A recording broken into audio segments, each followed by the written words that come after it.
মৌমাখি বা বৰল দেখিলেই আমি সকলোৱে সচকিত হৈ উঠোঁ। লগে লগে আমি সকলোৱে সতৰ্ক হওঁ।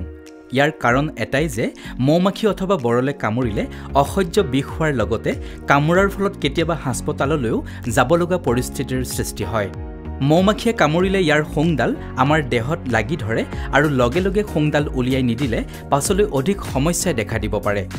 কেতিয়াবা আকৌ মৌমাখিয়ে কামুৰিলে কামোৰা অংশ ৰঙা পৰি ফুলি উঠে, অসহ্য বিষ অনুভৱ হয়, ক্ষতস্থানডোখৰত ঘাঁ লাগিব পাৰে, আনকি বহুতৰে জ্বৰ পৰ্যন্ত উঠে।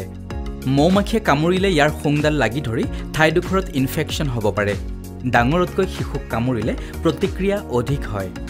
সেয়েহে মৌমাখিয়ে কামুৰিলে তৎক্ষণাত কি কৰিব লাগে জানো আহক। মৌমাখিয়ে কামুৰিলে লেভেণ্ডাৰ অইল লগালে সকাহ পোৱা যায়। তুলসীৰ পাতৰ ৰস আৰু ইউকেলিপ্টাছ তেল লগালেও আৰাম পোৱা যায়। মৌমাখিয়ে কামুৰিলে এল'ভেৰা জেল ক্ষতস্থানত লগাব লাগে। ইয়াত থকা এণ্টি ইনফ্লেমেটৰী উপাদানে ফুলা পুৰণি আদি নাইকিয়া কৰে।